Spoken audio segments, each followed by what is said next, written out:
आईची थोरवी मराठी निबंध। आई हा शब्द एका अवर्णनीय भावनेचा, अखंड प्रेमाचा आणि निस्वार्थ बलिदानाचा प्रतीक आहे। जीवनाच्या अंधारात प्रकाशाचा कण, विषमतेत आशेचा आधार आणि उतारावरचा खांब म्हणजे आई। तिच्या प्रेमाची, कर्तबगारीची आणि थोरवीची व्याख्या करणे कठीण आहे, तरीही तिच्या या अतूट महत्त्वाकडे डोळेझाक करणे अशक्य आहे। आई हीच मुलाची पहिली शिक्षिका असते। तिच्याकडूनच आपण पहिले शब्द, पहिले पाऊल, पहिला सभ्यपणा आणि पहिले नैतिक मूल्य शिकतो। तिचे सांत्वन, तिची कविता, तिची लोकरी ह्यांनीच आपल्याला बालमनाचा पाया जातो। ती शिकवते की प्रेमाने सांभाळलेले जाऊ कसे फुलते, तसेच आपल्याला संस्काराच्या मूर्धांनी वाढवते।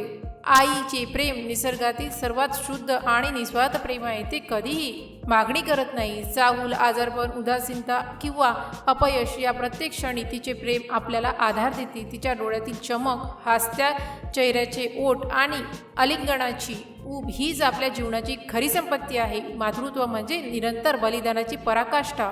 आई स्वतःचे स्वप्न, आराम, इच्छा यांना मागे टाकून नेहमी पोरांच्या गरजांना प्राधान्य देते। तिची शक्ती अतुलनीय आहे।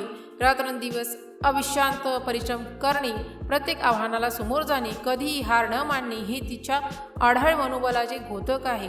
तिच्या पाठीवरचा आधार आणि मनातील धीर हेच आपल्या आत्मविश्वासाचे मूळ असतात। आई ही कुटुंबाची हृदयस्थानी असते। तिच्यामुळेच घराला घरपणा येतो।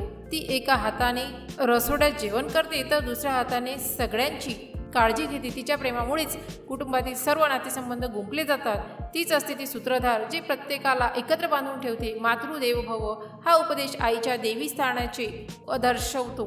तिच्या प्रेमात एक आध्यात्मिक शांती आणि विश्वास असतो। तिचे आशीर्वाद हे जीवनातील सर्वात मौल्यवान वस्तू असतात। तिच्या हस्ते शिकवलेले संस्कार आणि नैतिकता आपल्याला एका चांगल्या माणूस बनवण्यास मदत करतात। आई ही निसर्गाने दिलेली सर्वात मोठी देणगी आहे। तिच्या प्रेमाचे कर्ज फेडणे शक्य नाही। तिच्या बलिदानाचे मोल मोजता येत नाही। तिची थोरवी केवळ जन्म देताना नाही तर तिच्या अविरत प्रेम, अफाट धैर्य आणि निस्सीम त्यागात आहे।